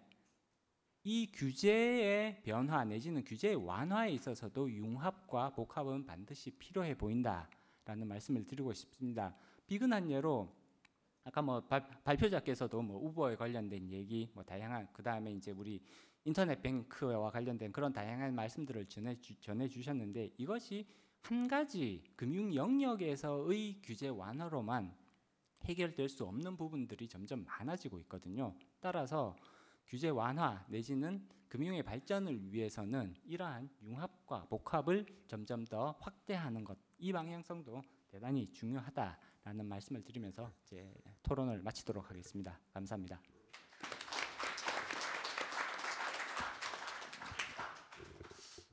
기술이 발전하면 일자리는 줄 거예요. 일자리는 주는데 지금 같이 하는 일자리는 줄어요. 그러니까 마치 더 컴퓨터가 도입되면 주산으로 놓던 하던 사람 일자리는 줄어요. 그렇지만 컴퓨터가 들어와서 새로운 과거에 하지 않던 새로운 일자리가 일어나는 거 마찬가지로 종래 같은 형식의 페이먼트, 종래 같은 대출, 종래 같은 투자, 자문 이런 것은 줄 겁니다. 지금 우리가 하고 있는 일의 한 25% 내지 30%는 기계가 할지 모르지만, 그래서 우리가 보는 시각을 현재에 하고 있는 일에만 보면 주는데, 이것을 이길 수 있는 오로지 방법은 금융업에 대한 외연 문제, 그리고 융합과 복합과 하는, 그러니까 컴퓨터가 들어와서 과거에 하던 계산을 리플레이스 시키지만은 새로운 걸 창출하듯이 금융에서도 새로운 영역을 허락을 하지 않으면은 이것은 확실히 일거리만 준다고 자꾸 생각하고 그럴 겁니다. 그래서 지금 앞으로 규제 완화라는 것은 금융산업 내에서의 업무 영역의 조정과, 그리고 우리가 멘탈 브락으로 가지고 있는 금산분리, 여기에를 생각을 넓히지 못하면은 금융산업이 우리나라 GDP에 차지하는 비중은 지금 5점 몇 프로가 아니라 10년 후에 10%가 아니라 10년 후에 3%로 갈 가능성이 있다 하는 아주 중요한 코멘트를 해주셔서 감사합니다. 예, 지금 대개 지금까지 토론하신 분들, 저 사회자를 포함해서 대개 국영꾼들입니다. 대개 학교 선생님들이고. 그런데 실제로 이것을 하는 사람들은 은행에 계신 분들이거든요. 이 4차 혁명이 되면 참 은행이라는 게 어떻게 될 건지, 또는 우리 은행의 미래, 그러니까 future of the bank인지 bank of the future, 미래의 은행인지 모르지만은 이러한 벤처 생태계에 이런 게 어떻게 은행에 영향을 미칠 것인가. 오늘 발표하시는 거는 부회장님 개인의 의견도 있지만은 하나금융연구소 전체에서, 하나은행 및 하나금융연구소 전체에서 검토한 내용이. 하나은행 리스크 담당하고 있는 황효상 부회장입니다. 지금까지 말씀해주신 여러 가지 의견들은 저희가 이 지금 일자리 창출 우리 정책에서 나오고 있는 상당 부분 많은 일에 도움이 될 거로 생각하고 있습니다. 특히 4차 혁명이 이루어진다 그러면 또 저희가 가지고 있는 많은 축적된 기술들, 우리 전자나 이런 쪽에 있는 기술들이 만약에 제대로 작동을 한다 그러면 분명히 부가가치가 많이 창출될 것 같고 그거 관련된 일자리도 많이 창출될 거라고 믿습니다. 다만 이제 저희가 은행의 입장에서 실질적으로 금융을 공급하는 입장에서 어떠한 문제가 있는가 중심으로 좀 설명을 드리는 게 좋을 것 같습니다. 은행의 일단 역할부터 한번 말씀드리면 가장 걱정되는 거는 저희가 고객 예금을 가장 잘 관리해야 되기 때문에 보수적으로밖에 움직일 수 없는 게 한계가 있을 거로 이해하고 있습니다. 그러다 보니 은행에서는 자본, 그러니까 그 에쿼티를 투자하기보다는 대출 쪽으로 가게 되고 그러다 보면은 대출은 실질적으로 선순위로 가게 되기 때문에 이 벤처 기업들에 대해서 지원을 할 때는 상당한 제한을 받고 있는 것은 사실입니다. 저희가 요 패널 책자에 보시면 한 2개 정도의 그 지원하는 계획을 했는데 저희가 2020년까지 벤처 캐피탈 이런 쪽 지원하기 위해서 한 15조 정도를 3년 동안 지원하게 하고 있다고 하고 또 스타트업 기업을 갖다가 육성하기 위해서 저희가 그 원큐랩이라는 것을 설치해서 지금 지원을 하고 있습니다. 그리고 거기에 일부 자본금도 지원해서 나가고 있는데 지금 진행을 하다가 실질적으로 그 실행을 하다 보니까 나타나는 문제들이 조금은 있습니다. 그게 저희가 2000년 초에를 이해를 하면 좀 될 것 같습니다. 저희가 2000년 초에 벤처 기업들 붐이 일었을 때 은행들에서 열심히 벤처 기업들에 투자를 했습니다. 근데 실질적으로 그 이후에 상당 부분 손실로 이루어졌기 때문에 사실 그 이후에 벤처 기업에 투자하는 것에 대해서는 상당히 은행 내에서는 그 적극적으로 지원을 못하고 약간 보수적으로 경향이 흘렀었습니다. 근데 지금 다시 이제 산업혁명의 4차 산업혁명 갖다가 진행하다 보니까 이게 어떻게 보면은 미래의 먹거리가 될 수 있고 지금 은행에서는 그 핀테크 이런 산업 때문에 언번들링이라는 그 산업들이 잠깐만 생깁니다. 그래서 언번들링이 생기기 때문에 은행의 업무는 일부가 잠깐만 축소되는 경향이 있습니다. 그러다 보니 실질적으로 이 4차 산업혁명에서 저희가 은행에서 이 벤처 기업들을 잘 찾아서 지원함으로써 거기서 새로운 산업을 다음에 수익원을 찾아가는 그런 일을 해야 되는 게 지금 저희의 큰 역할이라고 생각하고 있습니다. 이거 관련해서 저희가 진행하면서 조금 문제가 되는 것들을 좀 말씀드려 보겠습니다. 저희가 스타트업이라는 것들을 찾아서 지원할 때 실질적으로 은행에서 볼 때는 그게 과연 장기적으로 성장할 수 있느냐 그리고 성공할 수 있느냐에 초점을 두고 투자할 수밖에 없습니다. 그러다 보면 자본적으로보다는 이 대출적으로 투자하게 되는데 지금 실질적으로 우리 정책적으로 나온 게 이제 TCB 기술금융에 대해서 열심히 지원하고 있습니다. 근데 지원을 하고 나서 보니까 실질적으로 그 산업들이 그 성장으로 이어지는 게 상당히 제한되어 있습니다. 그러다 보니까 일부는 부실로 이루어지고 그러다 보면 보수적으로 흐르게 되는데 그 원인이 뭔가를 좀 하다 보니까 실질적으로 그 벤처 스타트업들끼리 그 투자를 해서 시작을 할 때 가장 큰 게는 분명히 기술력은 상당 부분이 있습니다. 근데 그 기업들이 실질적으로 시장에서 성장을 해서 물건을 팔거나 하는 쪽으로 이어져야 되는데 그 과정까지 가는데 상당한 애로를 겪습니다. 그게 첫째는 자본 부족이 될 수도 있고 두 번째는 시장에 자기가 론칭할 수 있는 능력이 모자라고 기술력만 가지고 있는 쪽이 많기 때문에 실질적으로 그거를 키워줄 수 있는 사모펀드라든가 어떠한 이 대기업이라든가 이런 것들이 있어야 될 것 같습니다. 근데 우리나라에도 지금 현재 대기업들에서 모태펀드처럼 같이 벤처 캐피탈 만들어서 같이 지금 진행을 하고 있는데 그런 데서 하는 것들은 실질적으로 지원하고 나중에 그 과정을 보면 실질적으로 인수를 해서 그 스타트업들이 제대로 자기가 가격을 받고 판다고 한다 그러면 그쪽에 뛰어드는 스타트업들이 많이 있을 것인데 실질적으로 기술만 나중에 만들어지면 기술만 가져가게 되고 그 기업이 성장하지 못하고 이렇게 없어지는 도태되는 그런 일을 많이 봅니다.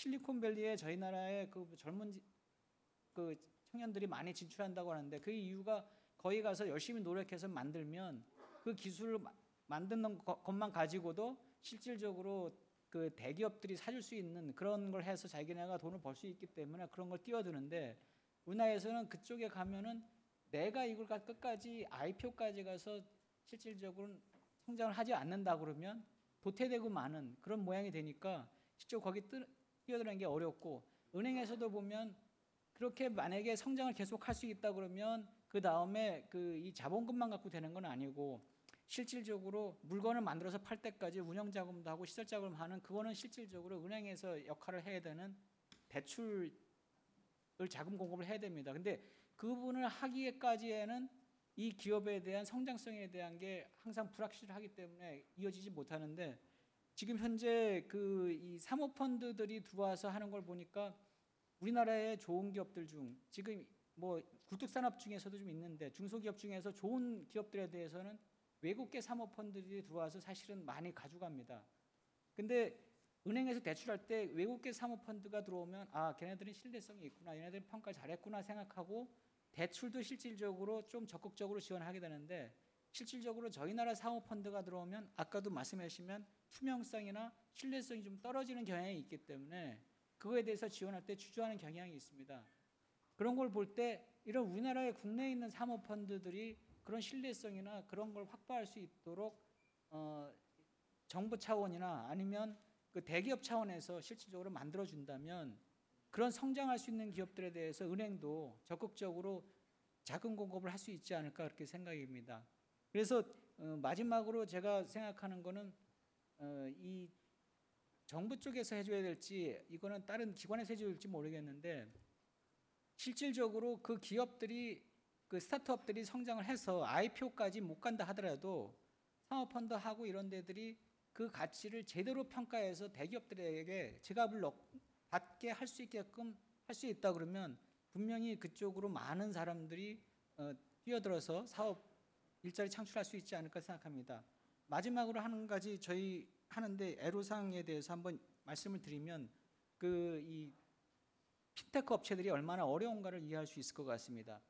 그 은행에서 지금 현재 그 중금리 대출을 하려고 하고 있습니다.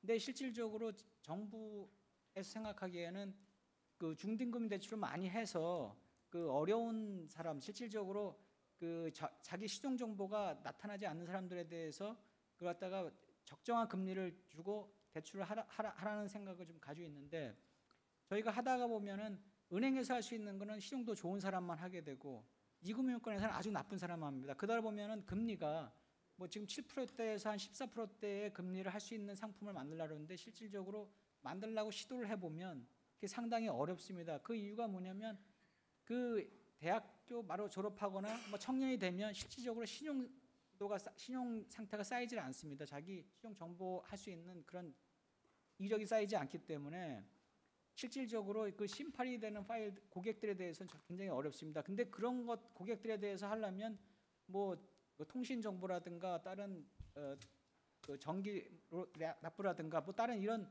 공공요금 납부하는 이런 것들 정보를 갖다가 활용할 수 있다 그러면 실질적으로 그런 그 청년이나 이런 사회 초기 진출한 사람에 대해서도 충분히 신용 등급을 매겨서 그 사람들에 대해서 중간 등급에 해당하는 그 대출을 할 수 있을 거로 예상합니다. 근데 지금 그 정보들을 갖다가 얻는데 그 저희가 모델을 만들려고 하다 보니까 그 부분에 대해서 상당히 어려운 점이 많습니다. 그 부분들 아까 우리 김용범 부원장님도 말씀해 주셨지만 그것에 대해서 앞으로 풀겠다 그러는데 그 부분을 좀 빨리 푼다 그러면 아마 그 이 대출 금리를 중간에서 받을 수 있는 그런 그 층도 많이 생길 수 있을 거라고 생각합니다. 네, 이상입니다.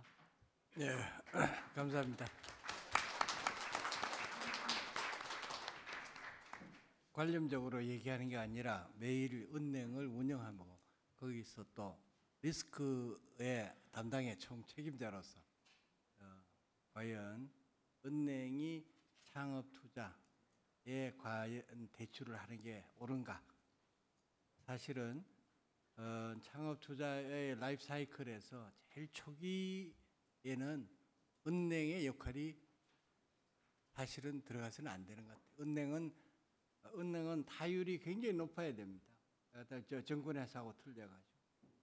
그런데 예대 마진이 지금 아까 뭐 정기예금 이자보다도 많다 그러는데 많아봤자 2%라면은 50개 중에 하나만 손내가 봐도 안 되잖아요. 지금 벤처기업은 그 타율이란 게 기술을 다 가진 상태에서 커머셜리 성공하는 확률이 100분의 1. 그래서 은행이 그 장투에 들어오는 건 사실은 기술금융이라는 이름으로 2014년, 2015년, 2016년 했습니다마는 그렇게 바람직한 건 아닌 것 같습니다. 그러면은 지금 발표자가 토론자로부터 토론도 들으셨는데 너무 길게는 안 하시더라도 조금 더 보충할 설명이나 코멘트가 있으십니까? 굉장히 문제점 중심으로 말씀을 많이 드렸는데요. 또 우리 사회 저변에서는 이제 업계 후배들을 놓고 보게 되면은 이런 쪽으로 우수 인력들이 굉장히 많이 사실은 안 보이게 이동하고 있습니다. 이게 제도권이 아닌 상태에서 민간 베이스에서도 사모펀드들을 만들고 그런 경우가 실제는 굉장히 좀 많이 나오고 있고, 이러한 친구들은 또 금융계에 들어와서 제대로 훈련받은 친구들이 이제 나가고 있습니다. 그런 면에서 우리가 지금까지 굉장히 어렵고 힘들다고 했지만은 또 다른 측면에서는 안 보이는 변화, 그리고 들이 우리 봄날의 그 눈녹듯이 조금이지만은 의외로 많이 있고요. 그 다음에 의외로 돈이 좀 많이 계신 전문직 종사자들끼리 이런 펀드를 만들어서 금융계 출신에서 사모펀드 하는 친구들한테 예를 들면 500억이나 1000억을 만들어준 다음에 얘네가 이렇게 하죠. 한 30억씩 30개 회사를 투자해갖고 그중에 10개만 성공하고 나머지는 날려도 뭐 10년간 2배, 3배 난다는 이런 식의 어떤 그 영미계 자본주의 국가에서 있는 것들이 이미 이제 우리나라도 나타나고 있습니다. 그래서 굉장히 이제 분발하기 위해서 이런 말씀을 좀 저도 강하게 말씀드렸고 대부분 같은 얘기들 했는데요. 약간 이런 기운이 금융을 넘어서 다른 뭐 산업과 관련된 부서, 정부의 정책 경정 부서에도 많이 전달되기를 소망합니다. 감사합니다. 예, 감사합니다. 더 2시간 넘도록 발표자 또는 토론자들께서 4차 산업혁명에 즈음해서 우리 금융업에서의 자금이 보다 생산적인데 어떻게 하면은 갈 수 있도록 유인을 줄 것인가, 또한 나라 전체가 굉장히 관심이 많은 일자리 창출에 어떠한 역할을 할 수 있는 건가 하는 토론이 있었습니다. 결론이랄지 모르지만은 이런 것 같습니다. 이러한 그 금융업을 과거와 같은 틀, 과거와 같은 금융기관, 금융의 업무로 생각을 하면은 새로운 기술이 굉장히 무섭습니다. 그렇지만은 앞으로 중국에서 전자상거래 하던 회사들이 요사이 제일 큰 금융업을 하고 있고, 2018년에 가장 큰 도전은, 금융업에서 가장 큰 도전은 미국의 전자상거래에는 아마존이 금융업에 진출하겠다 하는 것이 가장 큰 도전입니다. 금융기관끼리 경쟁을 하던 그러한 세대는 지났고, 그 다음에 비트코인에서 보다시피 한 국경 내에서 경쟁하던 시대도 지났습니다. 이제는 국경이 큰 의미가 없고 또한 금융업에 대한 장벽이 큰 의미가 없어지는, 이러할 때 우리가 생각하는 폭을 좀 더 넓혀서 금융업에 대한 생각을 하면은 생산적 금융 그리고 일자리 창출이라는 게 축소지향적이 아니라 우리가 외연을 넓혀서 더 크게 보면은 새로운 기회도 있을 것 같다 하는 그러한 결론으로 하겠습니다. 오랜 시간 동안 저를 같이 해주셔서 감사합니다.